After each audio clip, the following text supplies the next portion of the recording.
We thought we should present this statement to you that the 2017 general elections in the Republic of Kenya will of course take place tomorrow on the 8th as you. And we, the AU Election Observer Mission, take this opportunity to wish the sister people of Kenya peaceful, free, fair, and transparent elections. And we're happy that in this regard we echo an aspiration shared by the people of Kenya as a whole, including the political parties and the candidates concerned. And we say this informed by commitments made directly to us and publicly to the people of Kenya by the various stakeholders. And in this regard, we're very pleased that the contestants in elections have recognized that the success of the Kenya elections is of great importance to Africa as a whole, and have therefore promised not to disappoint the expectations of the peoples of the continent. We've also been greatly encouraged by the universal commitment among the people of Kenya to ensure peaceful elections, fully cognizant of the reality that they have to live and work together as fellow citizens, whoever wins during the elections. We therefore appeal to everybody concerned, including the state security agencies, to work together to ensure the prevalence of peace during and after the elections, fully mindful of the legal responsibilities of the IEBC. Similarly, we've been greatly encouraged by the commitments made by all stakeholders, both to us directly and publicly to the nation, to do everything they can to help ensure free, fair, and transparent elections. And in this context, to extend our best wishes to the IEBC for success as it carries out its important work. And we also appeal to all the political parties and the candidates fully to cooperate with the IEBC as it discharges its responsibilities consistent with the Constitution, the law, and the relevant regulations. And similarly, the state and government must, of course, do everything necessary to help ensure that the IEBC does everything necessary such that Kenya holds free, fair, and transparent elections, including as this relates to all the processes such as the voting at the polling stations, the tallying of votes at the constituencies, the transmission of the voting results to the National Tallying Center, and the announcement of the final results. And we're very pleased indeed that by holding the elections tomorrow, that's August the 8th, the Republic of Kenya will demonstrate its respect for the African Charter on Democracy, Elections and Governance, which commits AU member states to conduct regular, transparent, free and fair elections, and mandates political parties and candidates to accept legitimate outcomes of such elections. And we wish the sister people of Kenya peaceful, free, fair and transparent elections, convinced that these will be conducted in a manner which will serve as an example which other African countries should emulate. And thank you very much indeed. That's our statement. I suggest, never mind what he said, that the President Mahama here should indeed speak. No, don't worry about that. Come, President. These are the these are the important ones.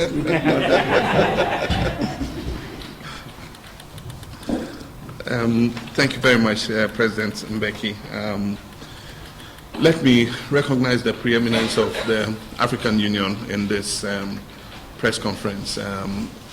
All countries of Africa are signatories to the African Union Charter on Democracy, Elections and Good Governance. And I think that it's under that ambit that an important member of both the AU and Commonwealth is going into these 2017 elections. And it is our hope that all the tenets of that chapter would be upheld in this particular election. Since we arrived in the country, that's the Commonwealth Mission, on the 31st of July, our group has met a cross-section of interested parties in these elections and heard about the preparations and concerns that could impinge on the credibility of the elections. The coming elections are critical for Kenya and should be a time for Kenyans to be able to cast their votes freely and in peace. This crucial election will be a test of leadership. Much will rest on the shoulders of those who seek office as the world watches and assesses Kenya's maturity in terms of democracy. As the people of Kenya go to the polls on Tuesday, we would like to call upon all those involved in the electoral process to play their roles with due diligence to ensure that the process on election day, the counting, the announcement of results, and events thereafter proceeds smoothly and without incident. Leaders of parties and candidates and those who are listened to in communities, opinion leaders, should use their influence constructively as votes are counted, transmitted, and reported. We understand that in all elections, unexpected events and issues of concern often emerge. The role of leaders in such circumstances is to allow the process in place to work through from start to finish, to challenge only through recognized channels, and maintain a vision of a Kenya that emerges more united and able to take advantage of the opportunities this great country has to offer.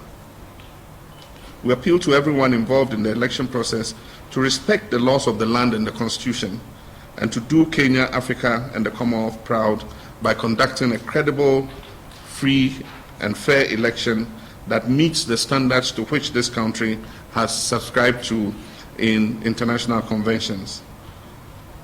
We've been assured by all those we have met that they are indeed committed in good faith to ensuring that these elections will be conducted peacefully. And I therefore call upon all political parties, party leaders and stakeholders and their supporters to show restraint and magnanimity as the results process unfolds in the days following the poll.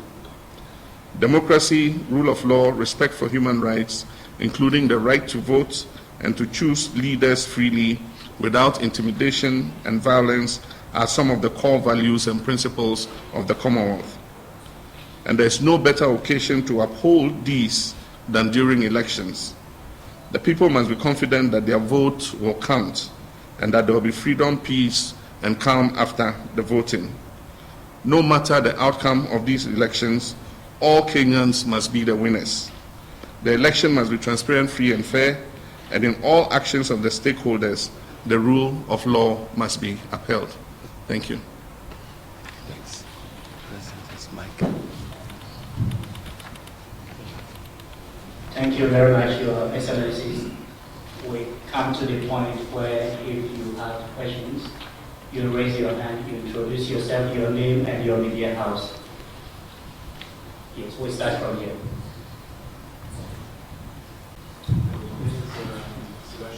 From Radio France International, come from Paris. My question is that from what you've seen so far, there's been a lot said around the KIEMS system. Some people suspect that it might be rigged, or some people have questions about it regarding what happened in the past elections. What is your opinion regarding that election system? Thank you. Well, in all our interactions with the IEBC, we've discussed this particular matter because, indeed, as you indicate, it's something that has been raised publicly, and they've indeed assured us about the integrity of the system, first of all, its reliability. And I think you will be aware that last week they conducted a trial run in terms of the conveyance of these election results. It was a mock process, and convened all of the political parties involved, the observers, everybody, to see how the thing worked, and it worked. So when it has been tried out practically, it has worked. That was last week. And therefore there's no reason to expect that there would be anything that would happen that would make it not to work tomorrow. So we're really, from everything that we've heard, and indeed what we have seen as observers, practically, the system has worked, and hopefully it will continue to work tomorrow. If I just add, and that's why in every system you must have a backup. And so the expectation is that the electronic transmission system will work.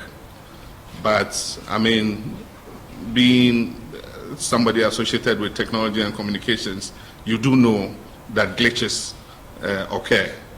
And so that is the reason why the political stakeholders and the Kenyan people should understand that if there's a glitch, you would have to have a backup. And the court has ordered that that backup is the manual transmission process. Electronic transmission will be faster, and that is the preferred option. But if something did happen, then it means that people would have to exercise patience for the manual transmission to occur, to take place. And that's why the role of political leaders is important here. Because if the manual transmission is occurring and there's a lapse of time, we need to keep people calm while the votes are completely tallied. And so, yes, we are hopeful. The IEBC has assured that they've put all the systems in place. There are a few areas where they say that the coverage is not the best, but what they've agreed is once it's been concluded and the figures have been declared, whoever is the precise will go to set up satellite uploads, and then he will uplink the results from there. So we are cautiously optimistic that this system should work, and in the event that it doesn't, we must have patience to put in the backup, systems. Next question. Yes. A hand was up initially.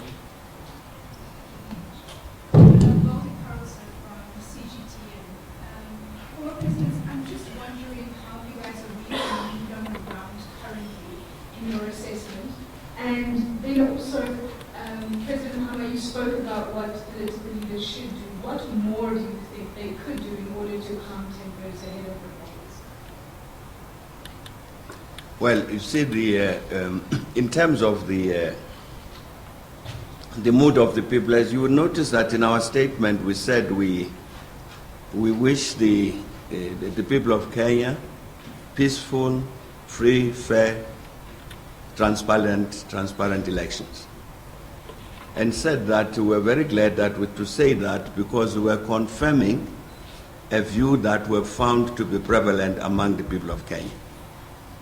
For instance, I don't know if you attended the final rallies in Nairobi of the two principal presidential candidates, that President Uhuru Kenyatta and the Prime Minister Raila Odinga, and listened to what they said, and both of them insisted on the matter of peaceful elections and insisted on the matter of elections that would be free and fair, and therefore whose outcome would be respected by everybody. That's so when we say, when we really do hope that the Kenyan people will stick to this commitment for peaceful, free, fair, transparent elections that were reflecting the view of the Kenyan people themselves, because that's our reading. There isn't anybody at all that we've come across who has indicated otherwise, other than let us have free, fair, transparent elections and therefore peace in Kenya. Everybody has said this. I don't know what your own experience is. You probably travel Kenya more frequently than I have. But certainly this is the view. President Mahama will talk about the second question that you are raising about what else we think that the leaders might do in pursuit of that objective. Mr. President, I think that leaders bear a certain responsibility in terms of having successful elections. And elections are broken up into three phases. One, the run-up to the election, and the comments that leaders make on the platform and all that. Then there are the events of election day itself, that is the actual process of voting. And then there's the post-election, that is when the results and the outcomes come. We're hoping for peace before, during, and after the elections. And political leaders are key stakeholders. And I don't talk only of the presidential candidates here. I talk about those contesting at the county level for governorship, those contesting for senatorial seats and all of them. There are 6 ballots that Kenyans are going to have to undertake here. And at each level of the election, in terms of competing candidates, all of them have a certain responsibility to recognize that violence is not an option. Absolutely not. And so the instruments have been provided in the electoral process to ensure the integrity of the process. Our electoral systems have continued to improve, and I think that the current electoral system in Kenya is a vast improvement on what it was in 2007 and again in 2013. And so candidates and leaders must take opportunity of the instruments that are given to them to ensure that the poll is free and fair. And that's why you all have agents at the polling station. You must have trained them to watch events and make sure that everything that takes place on polling day is absolutely correct. And even in the counting and tallying process, agents of the candidates are at each stage of that process.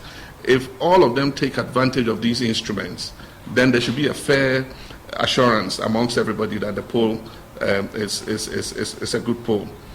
But like I said, barring anything, I mean, if there are unpleasant outcomes, you know, one, we must be gracious in victory, and we must be magnanimous in victory and gracious losers. There can be only one outcome. You can't have 2 presidents in Kenya. You can have only one. You can't have 2 governors. You can't have 2 senators representing 1 senatorial district. 90%, if you take the number of positions that are available in this election, virtually just 10% of people are going to win. 90% are going to lose. And how they lose, the graciousness with which they accept the results, based on the fact that they are convinced that the election was free and fair, will be very critical going forward. There's a test case for Kenya. Kenya's democracy is maturing, and if Kenya is able to overcome this hurdle of the 8th August elections, I think that it will be one of the leading democracies on the whole of the African continent. I think we might want to add, President, to that, in our interactions with the judiciary here, I think, needs to be commended because they've made all the necessary preparations so that in case there's any dispute with regard to any of the 6 ballots that the President Mahama is spoken about, the judiciary is ready in terms of what the law prescribes. The judiciary stands ready to process any complaints. So I think that serves as really an indication even to the candidates that if there's anybody who has any dispute, any query about the outcome of the elections, let us go to the judiciary to sort this thing out. The machinery is there, is ready at all its various levels, ready to act within the time limits that are set in the law. And it really was very, very encouraging to listen to the Chief Justice explaining in detail to us what machinery there is, as I'm saying, I'm required by law to be able to respond to any queries. We'll take 2 more questions. I see only 2 hands, so the last 2. Okay, 3. President Mbeki, the opposition today has again issued a statement indicating that they're not happy with the register. They still have a lot of issues in the IEBC. Are you worried that this could set the ground for them to reject the results should they lose, considering that the Prime Minister has spoken several times about only accepting the results if he finds that the election is credible? And to President Mahama, this election is so close that it could go either way. You're an incumbent who has lost an election. Kenya has not had an incumbent who has lost an election. What would be your advice to the voters, whichever way the results come? Now, this time to the voters and not the candidates. Well, we have had a number of meetings with the political players here. That includes Prime Minister Raila Odinga and delegation of NASA. And during these interactions, they've reported to us their issues that they wanted to raise, whether it had to do with the voters register or security matters and any. They raise these matters with us with the request that we should do something to have these matters addressed. We've accepted that because indeed it's been part of our responsibility not only to observe, but to help and assist the Kenyan people to make sure that this election succeeds. It's in our interest, the interest of Kenya, it's in the interest of the continent, as both of us have said. And so, now with regard to what you've just said, all of the matters raised with us by NASA, we have discussed them with the IEBC, where they referred to the Electoral Commission, and with the government, where they elected to matters like security and so on. So there is a mechanism, therefore, which is respected both by the government and the opposition, including the IEBC, a mechanism to which they can interact. In addition to an institution that was established by the IEBC, which is a coordinating machinery with the political parties. In addition to that, I'm saying, you got this other channel. So my view is therefore that there wouldn't be any need for any of the parties and actors and stakeholders in this process to take any step that is extraordinary when there are ways and means to address whatever the concerns might be. And indeed, in the past, when NASA have raised issues about the electoral register, we've discussed those with the IEBC twice. So there's a way to address all of these things. And therefore, I wouldn't expect that there would be any action that the NASA would take. I'm saying of an extraordinary kind, because the matters that they have addressed have been, we've discussed them with the relevant authorities, which authorities have agreed indeed then to act on the matters that were raised. Advice to the voters, and that is the people of Kenya, is that they should remain calm and they should go to the poll so that the will of the Kenyan people is expressed. They should not allow themselves to be used to wreak any violence on another Kenyan citizen.